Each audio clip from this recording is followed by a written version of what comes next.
बिस्मिल्लाहिर्रहमानिर्रहीम। अस्सलाम वालेकुम। आज मैं आपके साथ शेयर कर रही हूँ कीमा भरे करेले की रेसिपी, जो बिल्कुल देसी तरीके से हम बनाएंगे। जो लोग कहते हैं कि कीमा करेले, जब भी करेले हम बनाते हैं तो कड़वे बनते हैं, आप इस तरीके से इन्हें बनाएंगे, इस तरह से धोएंगे जिस तरह मैंने आज आपको बता रही हूँ, तो फिर ये बिल्कुल भी कड़वे नहीं रहेंगे। शुरू करते हैं अपनी रेसिपी। ये कुछ चीज़ें हैं मेरे पास। करेलों को छील के मैंने काट के रख लिया है। इनके बीज निकाल के, इन्हें कट लगा के तो बीज निकाले हैं करेलों के। ये कीमा है, अदरक लहसुन और टमाटर है। सबसे पहले हम कीमा ऊपर रख लेते हैं चूल्हे पे, ताकि ये करेले की तैयारी होने तक ये अच्छा सा गल के हम इसका मसाला तैयार कर लें। ये प्रेशर कुकर में कीमा डाल दिया है।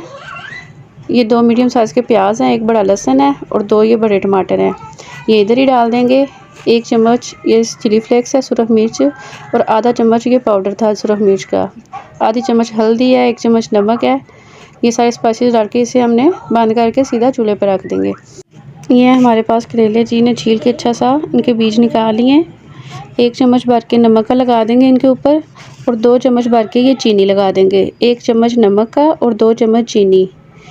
तो ये हम इनका अच्छी तरह मसाज करेंगे। नमक अंदर भी लगाएंगे, करेले का जो कट लगा के हमने अंदर से हाली किया, बीज निकाले हैं, अंदर भी लगाना है और बाहर भी अच्छा से इनका मसाज करके इन्हें आधे 1 घंटे के लिए हमने छोड़ देना है। ये प्रेशर कुकर में चूल्हे पर रख दिया। तकरीबन 20 मिनट हम इसे वेट लगवाएंगे। ये खोल के हमने सीधा कढ़ाई में कीमा डाल दिया और बहुत अच्छा सा ये गल गया था।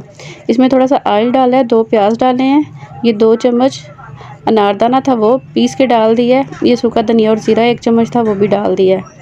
अनारदाना, सूखा धनिया और ज़ीरा ये हमने इधर ही डाला था। ऑयल डाल के इसे भून लिया है। ये 3 से 4 सब्ज़ मिर्चें ये डाल दी हैं।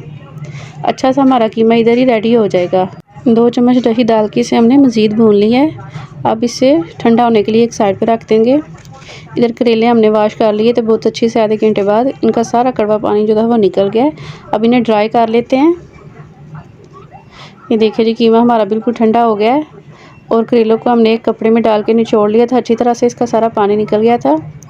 अब ऐसे चम्मच लेके उसके साथ हम करेले के अंदर कीमा भरेंगे। जितना इसके अंदर आराम से आ जाए, करेला बंद हो जाए, इसके अंदर ये अच्छी तरह से स्टफ़ कर देंगे।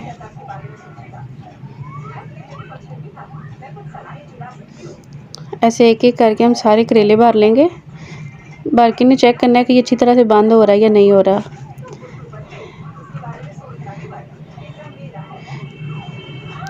करेलों को अच्छा सा इधर ही हम अच्छी सी इसकी स्टफिंग कर लेते हैं। कीमे में थोड़ी सी नमक मिर्च, थोड़ी सी बिल्कुल ना तेज़ रखेंगे, क्योंकि हमने करेले के अंदर भरना है, तो वो फिर बाद में जब फ्राई करते हैं तो वो कम हो जाती है नमक मिर्च। तो बहुत ज़्यादा नहीं, बस थोड़ी सी तेज़ रखेंगे, नमक भी और मिर्च भी। अब इनके अंदर कीमा जैसे कि हमने 3 करेलों में भरा है, अब इनके ऊपर मैं आपको धागे से ये बंद करके दिखा रही हूँ।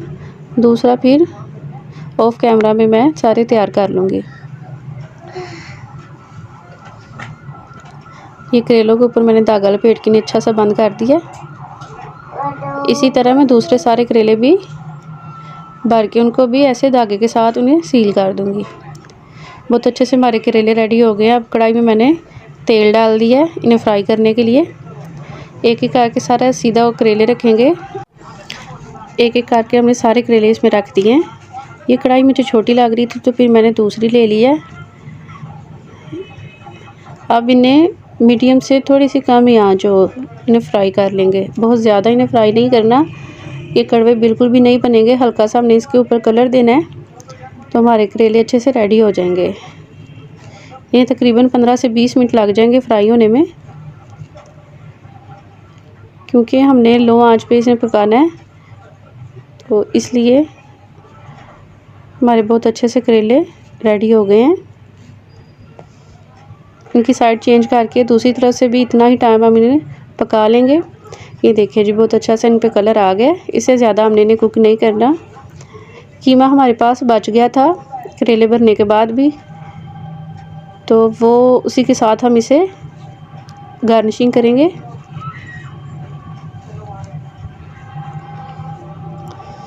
ये देखिए जी, सबसे पहले प्लेट में हम कीमा निकाल लेते हैं।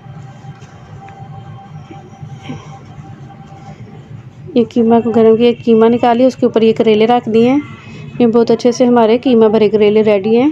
हाँ जी, तो आप मेरे चैनल पे नए हैं तो मेरे चैनल को सब्सक्राइब ज़रूर कर लें। आज की हमारी रेसिपी बिल्कुल तैयार है, आप इसे ट्राई ज़रूर करें और मुझे फिर बताइएगा। चलिए जी, अब हमें दें इजाज़त, दुआओं में ज़रूर याद रखिएगा। अल्लाह हाफ़िज़।